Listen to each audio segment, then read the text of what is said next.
आरोग्य अंक में अर्श या बवासीर ये एक अत्यंत कष्टदायक रोग है। जिंदगी को दोभर कर देने वाले इस रोग से ग्रसित व्यक्ति के कष्ट का वर्णन करना कठिन कार्य है। मालद्वार के अंदर 3 वली आवर्त होते हैं। इनकी शिराएं जो श्लेष्म कला के भीतर रहती हैं, पर शोभित हो जाने से ये रोग होता है। पतली शिराओं का एक जाल मलाशय को भीतर चारों ओर से घेरे रहता है। इन शिराओं में रक्त का संचय होकर के फूलने से वह मत्स्य का रूप ले लेता है। मलाशय के दीवार की शिराएं लंबाई में फैली रहती हैं। कब्ज से पीड़ित व्यक्ति शौच जाते वक्त शीघ्रता के लिए जब नीचे की ओर अत्यधिक जोर लगाते हैं तो इन शिराओं से में खून उतर आता है। बार बार ये प्रक्रिया जारी रहने पर उतरा हुआ रक्त वापस नहीं जा पाता। इस प्रकार दूषित रक्त के संचय होने से महासंकुरियां मत्स्य उत्पन्न हो जाते हैं। मल द्वार को 3 वलियों आवर्तों में ये मत्स्य हो सकते हैं। अंतिम वली में होने वाले मत्स्य बाहर की ओर 2-3 संख्या में या गुच्छे के रूप में बाहर निकल आते हैं, जो कि शौच जाते समय अत्यंत कष्ट प्रदान करते हैं। ऊपर के पहले आवर्त को प्रवाहित की कहते हैं। इसका कार्य मल और वायु को बाहर निकालना होता है। मध्य के आवर्त को सर्जनी कहते हैं। इसका कार्य भी मल और वायु को पूर्णतः बाहर निकाल देना है। तीसरे आवर्त का कार्य गुदा को संकुचित करके पूर्वावस्था में लाना होता है। इन्हीं 3 आवर्तों में अर्श पैदा होता है। भीतरी मत्स्य में उतना दर्द नहीं होता, पर शौच के समय कष्ट होता है और रक्त निकलता है। आयुर्वेद के अनुसार बवासीर के 6 भेद होते हैं। पहले वातज, दूजा पित्तज, तीसरा कफज, चौथा सन्निपातज, 5वां रक्तज, छठा सहज। सामान्यतः बवासीर के 2 भेद माने जाते हैं, बादी और खून। लक्षण यह कि बवासीर के मत्स्यों के प्रक्षुब्धित हो जाने पर शौच के समय भीषण कष्ट होता है, यहाँ तक कि बैठने में भी दर्द होता है। शौच के समय खूनी बवासीर से काफ़ी मात्रा में रक्त निकलता है। कभी कभी तो शौच के समय 100-200 ग्राम रक्त निकल जाता है। अधिक चलने से मत्स्य में रगड़ होने से रक्त स्राव होने लगता है। रोग की तीव्र अवस्था में किसी भी समय रक्त स्राव हो सकता है। मत्स्यों में सूजन और जलन लगातार होती रहती है। बादी बवासीर में रक्त नहीं निकलता, पर सूजन के कारण शौच के समय तथा वायु निकलने से चलने फिरने और बैठने में भी बहुत कष्ट होता है। कारण अनियमित रहन सहन, कड़वा कसैला, नमकीन, खट्टा, चाय, काफ़ी, मिर्च, मसाले से युक्त बासी एवं गरिष्ठ भोजन, मद्यपान, जीर्ण तथा कब्ज बने रहना। शौच के समय खूब जोर लगाना, काफ़ी देर तक एक स्थान पर बैठे रहने का कार्य करना, दिवाशियन, वात, पित्त, कफ का प्रकोपित होना इत्यादि बवासीर होने के प्रमुख कारण हैं। चरकने, गर्भपात, गर्भावस्था तथा विषम प्रसूति को भी अर्श का कारण माना है, क्योंकि इससे भी गुदा की शिराओं में दबाव पड़ता है।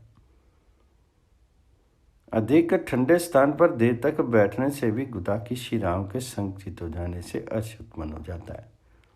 मध्य का अत्यधिक सेवन पित्तज अर्श की उत्पत्ति करता है। रोग की साध्यता जो बवासीर अंतिम बाहरी आवर्त में होती है और 1 वर्ष से अधिक समय की नहीं होती, उसकी चिकित्सा साध्य है। दूसरे आवर्त में उत्पन्न महासंक और कष्ट साध्य होता है। जो बवासीर बहुत समय की हो, वात, पित्त एवं कफ तीनों दोषों के प्रकोपित होने से हो, गुदा के भीतर की पहली सबसे भीतर की आवर्त में उत्पन्न हो, वह प्रायः असाध्य होती है। इसकी जो चिकित्सा नहीं करने से, निरंतर अहितकर आहार विहार करते रहने से मलाशय में शोथ हो जाता है तथा फोड़ा, बगंदर और मां कष्टकारी साध्य रोग हो जाते हैं। अतः प्रारंभ में इसकी उपेक्षा नहीं करनी चाहिए। चिकित्सा है, बवासीर की चिकित्सा में यह ध्यान रखना चाहिए कि किसी भी प्रकार से कब्ज नहीं हो। कब्ज के लिए निम्न योग बताए गए हैं। प्रातः सूखे आंवले का चूर्ण 2 ग्राम। दूसरा, दोपहर को इसबगोल की भूसी 10 ग्राम की मात्रा में नींबू पानी के साथ। रात को सोते समय 10 ग्राम त्रिफला चूर्ण दूध के साथ। इसके साथ अतिरिक्त 2 हर्रे भी पानी के साथ निकल सकते हैं। होम्योपैथी के अनुसार अर्श की सद्य लाभकारी एक अनुभूत चिकित्सा इस प्रकार है। प्रातः सल्फर 30, शक्ति 5-6 गोलियां खाली पेट ले।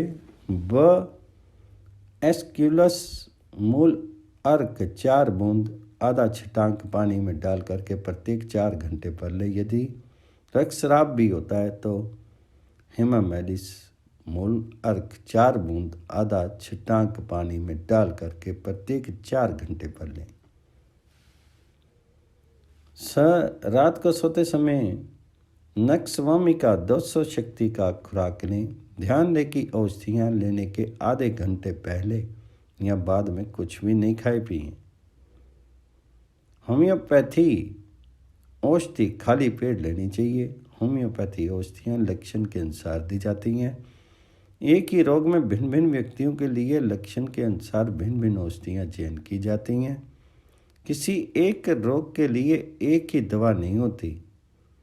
उक्त औषधि से अनेक रोगियों को सद्य लाभ हुआ है। जो व्यक्ति अनेक औषधि करके निराश हो चुके हैं और ऑपरेशन के अतिरिक्त कोई मार्ग नहीं बचा हो, उन्हें अवश्य इस अनुभूत औषधि का परीक्षण करना चाहिए। आयुर्वेदिक योग।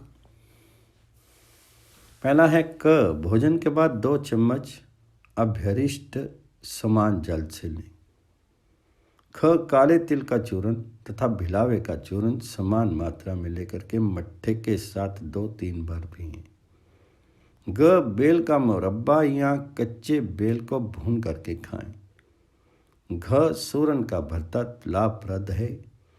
कोष्ठ शुद्धि के लिए एरंड का तेल पीना चाहिए। दर्द तथा जलन के स्थान पर भांग अथवा अफीम बांधनी चाहिए। गाय के दूध के मट्ठे में लवण भास्कर चूर्ण मिला करके प्रातः और दोपहर में पिएं। मट्ठे का अधिकाधिक सेवन करें। 2 करेले के रस में मिश्री डाल करके पीने से बवासीर में लाभ पहुँचता है। तीसरा, रसोत 7 ग्राम, मनक्का 20 से 14 ग्राम और कतीरा 7 ग्राम। इनको कूट पीस करके महीन चूर्ण बनावें। छोटी बेर के समान इनकी गोलियां बना करके प्रतिदिन सुबह शाम सेवन करें। 4 कमल की केसर, शहद, ताज़ा मक्खन, नाग केसर और चीनी एक में मिलाकर खाएं। ये रक्तर्ष में हितकर है। 5वां है लाल चंदन, चिरायता, धमासा और सौंठ समान मात्रा में लेकर के काढ़ा बना करके पिएं। 6वां है चंद्र प्रभावती, सुबह शाम 1-1 गोली दूध के साथ। कुमारे सब 2 चम्मच तथा दशमूल अरिष्ट 2 चम्मच मिला करके समान जल से भोजन के बाद दिन में 2 बार। क्षार सूत्र चिकित्सा। इस पद्धति में क्षार सूत्र द्वारा मस्सों को बांध देते हैं। सूत्र में लगे क्षार अपने औषधीय गुणों से मस्सों को काट देते हैं। मस्सों में अपमार्ग क्षार, उदुम्बर क्षार, स्तोही क्षार नियमित रूप से लगाने पर मस्से सूख करके बाहर निकल जाते हैं। बड़े मस्सों के लिए क्षार सूत्र का प्रयोग करते हैं। मजबूत धागे पर हल्दी, क्षार एवं स्तोही के दूध के क्रमशः 21 परतें चढ़ा करके सुखाने के बाद क्षार सूत्र तैयार होता है। क्षार सूत्र से मस्से को कस करके बांध देते हैं, जिससे बंधे स्थान पर मस्सा कटता जाता है और घाव भी स्वतः ठीक होता जाता है। प्रत्येक सप्ताह क्षार सूत्र बदल दिया जाता है। क्षार सूत्र लगवाने के 1-2 घंटे बाद सामान्य रूप से कार्य किया जा सकता है। इस समय शौरघी वटी, शौभाजन वटी लें और मस्सों पर इत्यादि तेल लगाना चाहिए। हृदय रोग, मधुमेह, मोटापा, अल्सर, टीबी के रोगी को क्षार सूत्र नहीं लगाना चाहिए। पहले इन रोगों की चिकित्सा करनी चाहिए। एलोपैथी चिकित्सा पद्धति में कब्ज के लिए विरेचन औषधियों को देते हैं। शौच में कष्ट दूर करने के लिए कुछ मलम आदि का प्रयोग होता है। रोग की तीव्र अवस्था में मुस्सों का ऑपरेशन कर देने पर आरोग्य हो जाता है। पथ्य परहेज इसमें भी पर्याप्त मात्रा में अपेक्षित है। एलोपैथी में इसका कोई स्थायी उपचार नहीं है। ये ध्यान रखना चाहिए कि एक बार स्वस्थ होने के बाद अपने रहन सहन और खान पान को ठीक रखें, अन्यथा इस कष्टदायी रोग से पुनः ग्रस्त होने की संभावना रहती है।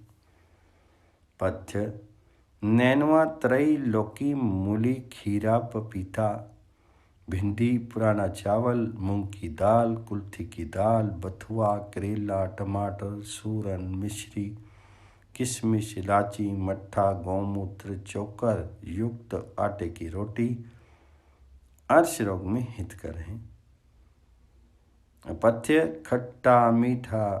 खट्टा मिर्च मसाला, बासी एवं गरिष्ठ भोजन, पीठी, उड़द, तले भुने पदार्थ, कोहड़ा, बैंगन, अरबी, बंडा, आलू, मलमूत्र और अपान वायु के वेगों को रोकना, दिवाशयन, अत्यधिक चलना फिरना और परिश्रम साध्य कार्य करना, ये अपथ्य हैं। आरोग्य अंक में शिराभेद एक दृष्टि। प्राचीन काल में आयुर्वेद अत्यंत उन्नत अवस्था में था। संपूर्ण जीवधारी इसकी छत्र छाया में सुखपूर्वक रहते हुए अपने जीवन यापन में अनरत थे। समय समय पर ऋषियों ने मानव का कल्याण करते हुए आयुर्वेद का बहुमुखी विकास किया, क्योंकि रोगी व्यक्ति को दुर्बल करते हुए असमय में ही उसके शरीर चेष्टाओं का नाश कर देता है तथा शरीर को कष्ट देते हुए इंद्रियों की शक्ति का ह्रास करके पुरुषार्थ चतुष्ट की प्राप्ति में बाधा उत्पन्न करके प्राणों का हरण कर लेता है। अतः जीवों के कष्ट निवारणार्थ जैसे आधुनिक चिकित्सा पद्धति एक एक रोगों तथा अंगों के आधार पर अलग अलग विभागों में विभक्त है, उसी प्रकार प्राचीन काल में भी आयुर्वेद अपनी विकास परंपरा एवं चिकित्सा सौकर्य की दृष्टि से 8 अंगों, पहला शल्य, दूसरा शालक्य, तीसरा काय, चौथा भूत विद्या, पांचवा कुमार भृत्य, छठा अगध तंत्र, सातवां रसायन तंत्र, आठवां बाजीकरण तंत्र में विभक्त था। महर्षि सुश्रुत कृत सुश्रुत संहिता आयुर्वेदीय चिकित्सों का हृदय है, जो वर्तमान में हम लोगों के सामने अपनी प्रमाणिकता सिद्ध करती है। भारतीय महर्षि परंपरा में महर्षि सुश्रुत प्रधान चिकित्सक एवं शल्यकर्ता प्लास्टिक सर्जन माने जाते थे। उन्हें अपने गहन आयुर्वेदिक ज्ञान द्वारा वाराणसी नहीं अपितु संपूर्ण बृहत्तर भारत को गौरवान्वित किया था। आधुनिक युग में विकसित चिकित्सा पद्धति होने के बावजूद सुश्रुत संहिता की चिकित्सा पद्धति अत्यंत सशक्त एवं अद्भुत है। आयुर्वेद का मुख्य उद्देश्य है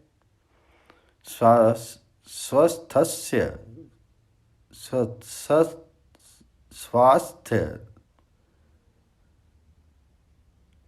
रक्षणातुरस्य विकार पर शमनम च, स्वस्थ व्यक्ति के स्वास्थ्य की रक्षा करना तथा रोगी को रोगों से मुक्त करना आदि इसी श्रृंखला का प्रधान अंग शिरावेद है।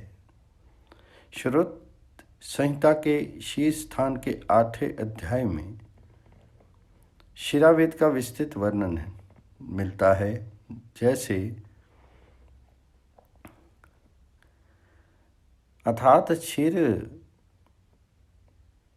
व्यध विधि शारीरम व्याख्यास्याम यथोवाचा भगवान धन्वंतरी। शिरा का वेद या वेदन शिरा वेद कहा जाता है। रक्तज एवं वातज दोषों से रक्त के दूषित होने पर रोग की शांति हेतु शिरावेद आवश्यक है। रोगों के संबंध में देखा गया है कि जीव ज्वर आदि में अनेक चिकित्साओं के असफल होने पर शिरावेद से पूर्ण लाभ मिला। वात आदि द्वारा रक्त के विकृत होने पर शारीरिक एवं मानसिक रोग भी हो जाते हैं। अतः उन्माद, अपस्मार, मद, मोह, मूर्छा, हृदय की जकड़न आदि अनेक रोगों में उनकी शांति हेतु शिरावेद आवश्यक है। शिरा संपूर्ण शरीर का रक्त संवहन करती है। अतः शिराओं में वेधन करने पर रोग शांत हो जाते हैं। कुष्ठ रोग के प्रारंभ में यदि बार बार रक्त विस्त्रावन कर दिया जाए तो कुष्ठ शांत हो जाता है। शिरावेद से अनेक लाभ देखा गया है। स्वस्थ व्यक्ति को भी कभी कभी शिरावेद कराते रहना चाहिए। उससे चर्म रोग, ग्रंथि विकार तथा रक्तज रोग नहीं होते। रक्तज रोगों के संबंध में कहा गया है, शीत, उष्ण, स्निग्ध एवं रुक्ष आदि औषधियों से चिकित्सा करने पर सामान्य रोग भी जो ठीक नहीं होते उन्हें रक्तज रोग समझ करके शिरावेद का स्मरण कर लेना चाहिए।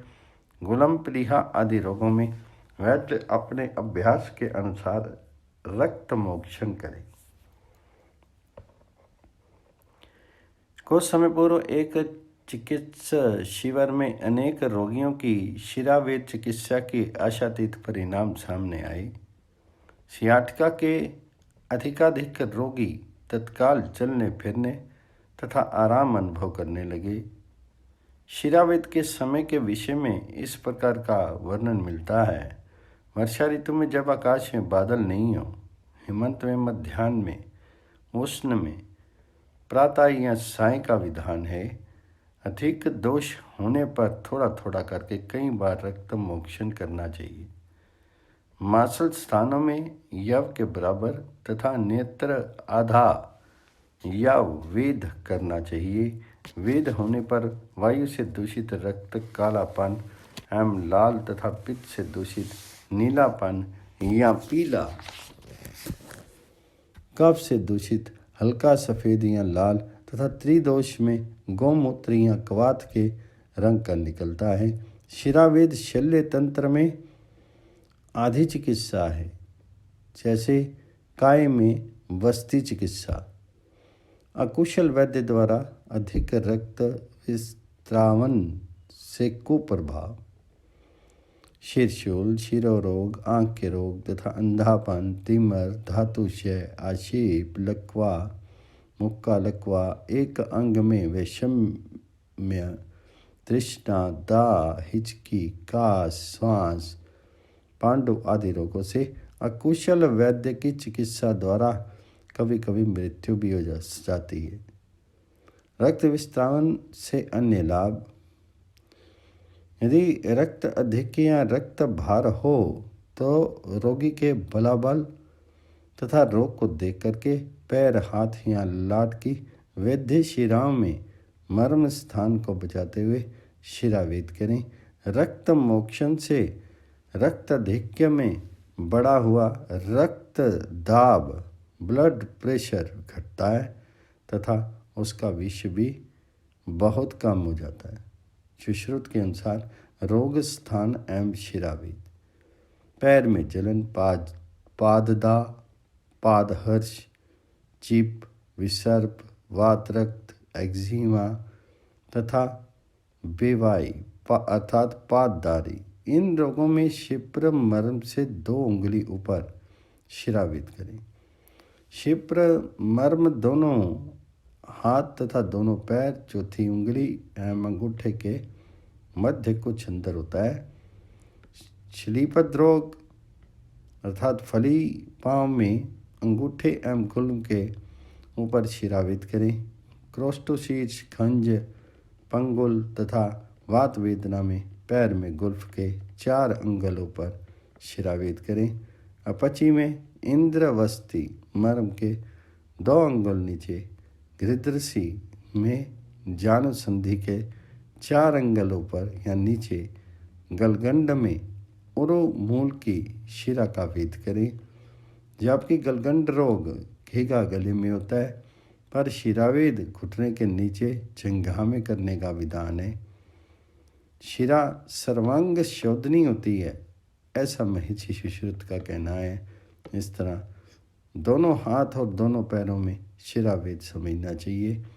प्रीहनोग में बाईं बाँ के बीच कूर पर संधि के समीप या पहली कनिष्का और दूसरी अनामिका के मध्य शिरावेद करें।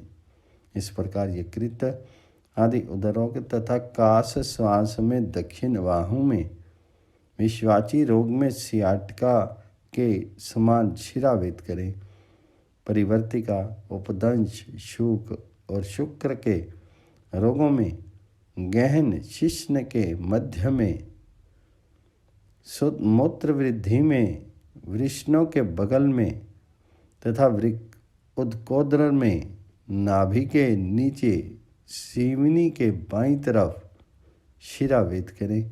विधृधि और पार्श्वशूल में वाम कक्षा तथा स्तन के बीच बाहुशोष और अबाहुक रोग में कंधे के मध्य में शिरावेद करने का कई आचार्यों का मत है।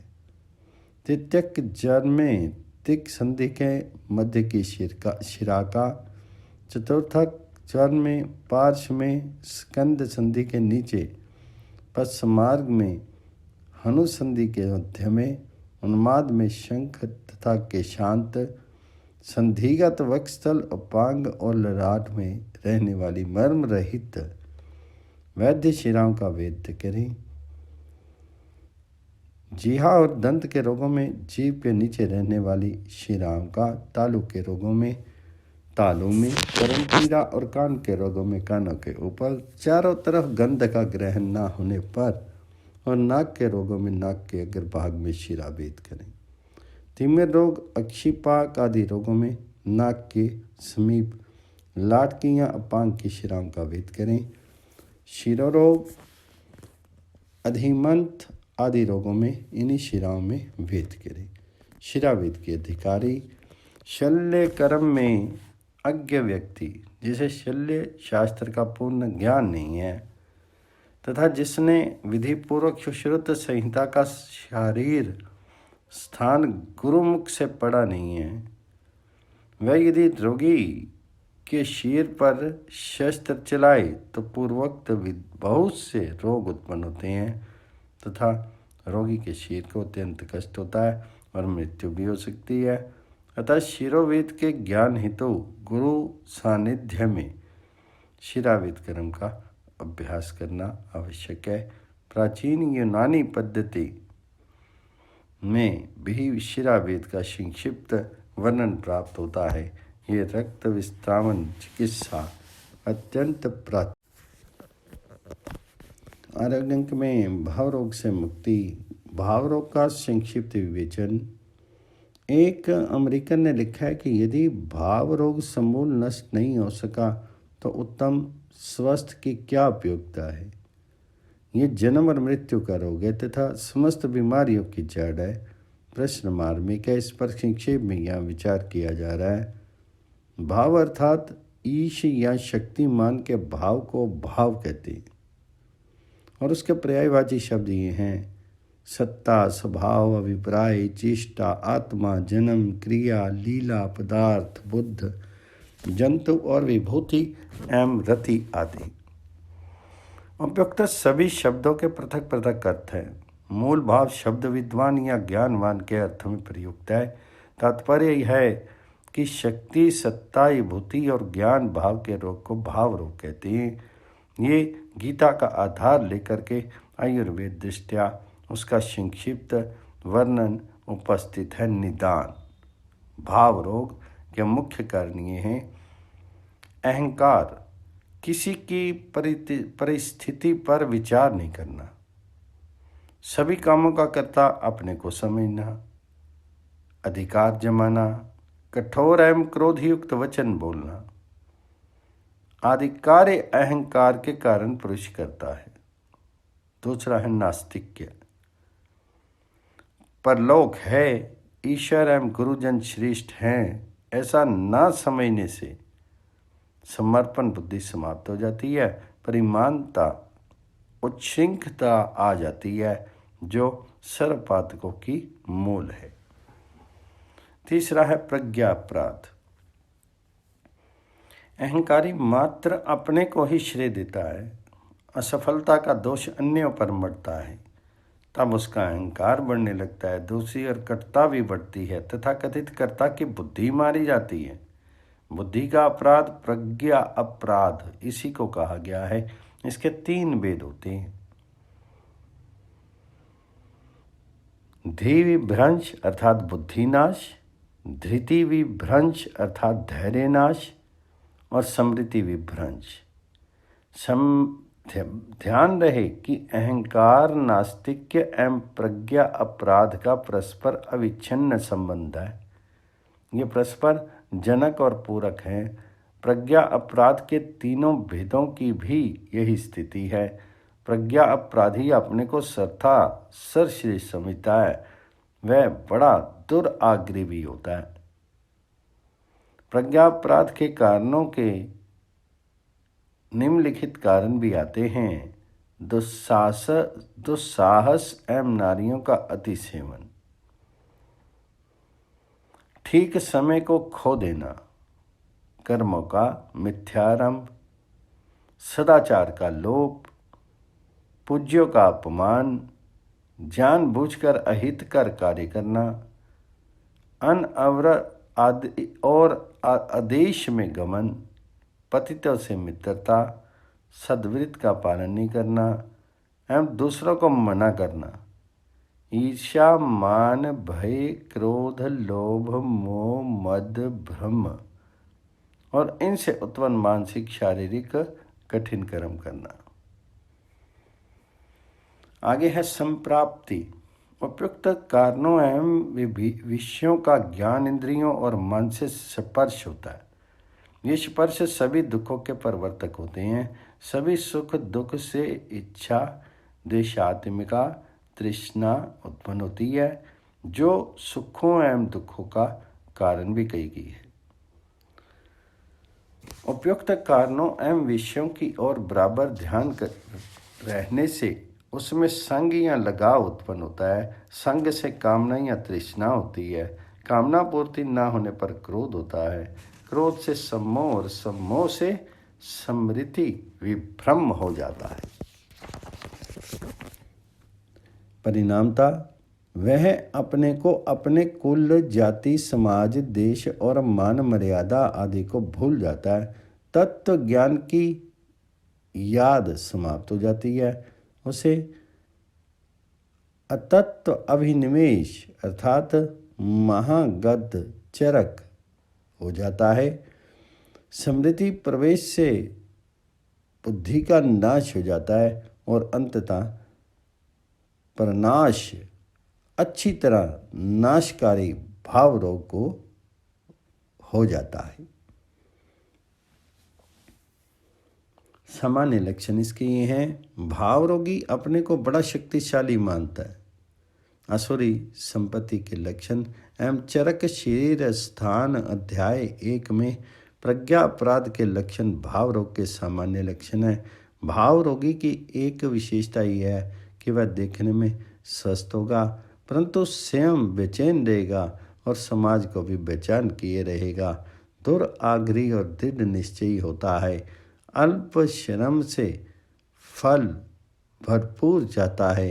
अंततः लक्ष्य सिद्धियाँ प्रतिकार के लिए अवांछनीय कर्म करता है। कर्म का विपाक होने या अतिशय होने पर फंस जाता है, तब प्रनाश को प्राप्त होता है। भाव रोगी समझता है कि दूसरे ना कुछ जानते हैं और ना कुछ कर सकते हैं। चिकित्सा। भाव रोग के चिकित्सक की प्रज्ञा का प्रतिष्ठित होना आवश्यक है। सच्चे अर्थ में सन्यासी भाव रोग की उत्तम चिकित्सा कर सकते हैं, पर उनका मिलना कठिन है। यथासंभव आप्त शिष्ट चिकित्सकों को भाव रोग की चिकित्सा में लगाना चाहिए। आप तो रजोगुण एवं तमोगुण रहित होता है, श्रद्धा, सत्य और संदेह रहित वाक्य बोलता है। भाव रोग की चिकित्सा सत्य विजय, मन पर विजय प्राप्त प्रधान होती है। सरल चिकित्सा सूत्र और साधन ये हैं। पहला है निदान परिवर्जन, दूसरा है विचार परिवर्जन, तीसरा है विचार विवेचन, चौथा है समर्पण, पांचवा है परिणाम ज्ञापन और छठा है युक्त्याश्रवण। याद रखें, कोई भी चिकित्सा दंड व्यवस्था के अतिरिक्त होने पर भाव रोगी को ये अनुभव ना हो कि उसके भाव रोग की चिकित्सा हो रही है। ये कार्य बड़े कौशल से होना चाहिए। पहला है निदान परिवर्जन। भाव रोग की सूक्ष्मता को जानकर के मनोवैज्ञानिक ढंग से उसे कारणों से विरत करना चाहिए। स्थान परिवर्तन अच्छा काम करता है। रोगी का अनादर, अवहेलना और अति आदर नहीं होना चाहिए। रोगी के संरक्षण का अकस्मात अपंग या मानस रोगी हो जाना अथवा मर जाना सदा निदान परिवर्जन कर देता है। पर नारी सेवन की भावना अपनी बहु बेटी से हुई तथा कथित व्यभिचार के समाचार से नष्ट हो जाती है। कतिपय आकंठलिप्त कामाचारी शीर रचना दोष से ग्रस्त होते हैं, उन पर इसी दृष्टि से विचार होना चाहिए। दूसरा विचार परिवर्जन। तमोगुण को रमोगुण, रजोगुण को सत्वगुण और तमोगुण तथा रजोगुण दोनों को सत्वगुण से जीतना चाहिए। ये गुण से तात्पर्य गुण उत्पन्न विचार से है। मेरा हित किसमें है, इस प्रश्न के उत्तर में विचार करना आवश्यक है। तमोगुण के अंधकार से रजोगुण में आने पर रोगी को मानसिक झटका लगता है कि मैं क्या हूँ। तब सत्व गुणात्मक विचार परिवर्जन होता है।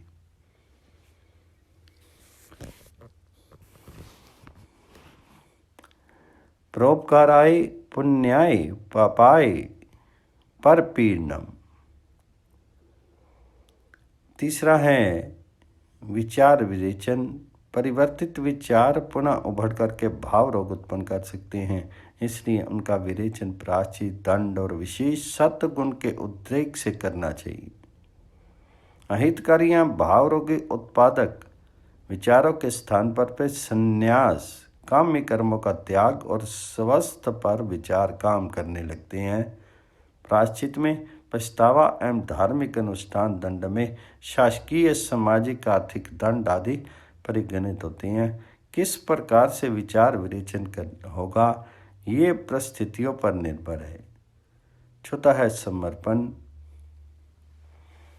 विवेकपूर्ण किसी देव, व्यक्ति, समिष्ट और उद्देश्य संकल्प के प्रति समर्पित भावना तथा उसका चिंतन भाव रोग को नष्ट करता है। याद रखें, समर्पण का परिणाम भाव रोग नाश तो है ही, पर इससे आत्म उदय और आत्म नाश दोनों हो सकता है। सब कुछ समर्पण के क्रम, प्रकार और परिस्थिति पर निर्भर है।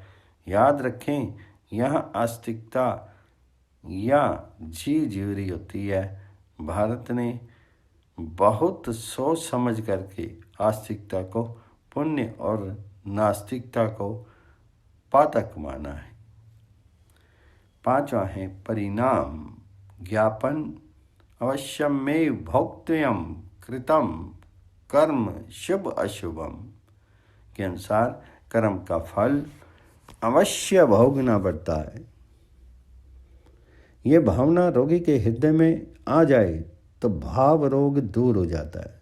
परिणाम ज्ञापन का प्रभाव उसके क्रम, प्रकार, काल पर निर्भर करता है। त्रुटि होने से रोग तो बढ़ता ही है। चिकित्सा और चिकित्सा के प्रति उपेक्षा और क्रोध उत्पन्न हो जाता है। इसलिए परिणाम ज्ञापन में शीघ्रता नहीं होनी चाहिए। रोगी के पुत्र या पत्नी आदि पर घटित अप्रिय घटनाओं का कारण उनके कर्मों पर नम्रतापूर्वक थोपने से लाभ होता है। भारत में रावण और दुर्योधन तथा विदेशों में हिटलर, मुसोलिनी, नेपोलियन आदि प्रसिद्ध उदाहरण रखने योग्य हैं। बड़े से बड़े डाकू का अंत दुखद होता है। भाव रोगों के कर्मों का परिणाम उसे और उसके प्रिय परिवार के को अवश्य भुगतना पड़ता है। ये विवेक पूर्वक ज्ञापित कर देना चाहिए। छठा है युक्त आश्रयन। ऊपर भावरोग की देवबल, व्यपाश्रय और सतवजे चिकित्सा बताई गई है। अब आयुर्वेद दृष्टा युक्ति व्यपाश्रय चिकित्सा वर्णित होगी। ये ध्यान रहे कि भावरोग मूलतः मानस व्याधि है। उसमें ज्ञान, विज्ञान, धैर्य, स्मृति, समाधि से सत्यवजे चिकित्सा प्रभावकारी होगी। ये भी ध्यातव्य है कि काम से वायु कुपित होता है, कफ से लोभ होता है और क्रोध से पित्त कुपित होता है। तब खून खोलने लगता है, दिमाग गर्म हो जाता है, आंखें लाल हो जाती हैं। काम और भय में मांसपेशियों के संकोच से रोमांच होता है। कुल मिलाकर के मानव दोष से शारीरिक दोष एवं दृश्य प्रभावित होते हैं। अतः युक्ति व्यापाश्रय चिकित्सा भी करें।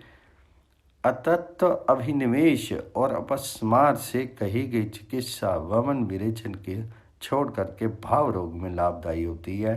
यथासंभव सौम्य और बुद्धिवर्धक प्रयोग करना चाहिए। औषधियाँ पंचगव्य या महापंचगव्य घृत में से किसी एक को 5 ग्राम से लेकर के 10 ग्राम की मात्रा तक प्रातः 8 बजे और अपराह्न 4 बजे ब्राह्मी स्वरस 20 ग्राम या शंख पुष्पी स्वरस 20 ग्राम के अनुपान से देने से लाभ होता है। केवल मीठा बच या मीठा कूट का चूर्ण 1 ग्राम की मात्रा में प्रायः सायं उपयुक्त अनुपानों से प्रयोग करने से भी लाभ होता है। उत्तम कपूर, ब्रास, अभाव में देवी ढोंका वाला कपूर लोभ, काम, क्रोध, कफ, वात, पित्त में लाभदायी है। 125 मिलीग्राम से लेकर के 250 मिलीग्राम तक की मात्रा दिन रात में 1 बार या 2 बार पर्याप्त है। चीनी या पेड़ा के भीतर अथवा कैप्सूल में डाल करके सादा जालियाँ उपयुक्त किसी सरस 10 ग्राम से लेना चाहिए। ऊपर से 1 घंटे तक दूध नहीं पीना चाहिए। 3 दिन से अधिक लगातार प्रयोग करने से नपुंसकता होगी जो छोड़ देने से ठीक हो जाएंगी। पथ्य सादा सात्विक आहार, गोदुग्ध, घी, दही, छेना, मधुर पदार्थ विशेष हितकारी है। सौम्य नमकीन पदार्थ, दाल, भात, रोटी, तरकारी आदि भी पथ्य हैं। सद्वृत्त का अनुपालन राग द्वेष रहित विचार पथ्य है। पथ्य है राजस और तामस आहार, उष्ण, कटु, तीक्ष्ण, चरपरा, बासी, अपवित्र आहार, मांस, मदिरा अपथ्य है। एकांत में विपरीत लिंगी अपथ्य है। बुरे और अपराधी प्रवृत्ति के लोगों से बचना चाहिए। साध्य नम्रता, आस्तिकता, समर्पण भावना आदि लक्षणों का उदय और चिकित्सा सुलक्षण साध्य लक्षण है। इसके विपरीत और चिकित्सा का उल्टा परिणाम क्रूरता आदि दुर्गुणों में वृद्धि, मध्य आमिष में अधिक प्रवृत्ति असाध्य लक्षण है। आरोग्यम लक्षणम आरोग्याद बलम अश्रुच सुखम च लभते महत इष्ट आश्चर्य प्राण भावान पुरुषा शुभ लक्षण। याद रखें कि निर्वेद का तात्पर्य उत्साह और आत्मा में अनअवज्ञा से है। भाव रोग से बचने और निकलने के ये उपाय समसामयिक युग में नितांत आवश्यक हैं। मनुष्य का कल्याण भाव रोग से निर्मुक्त होकर के वास्तविक स्वस्थ से ही संभव है।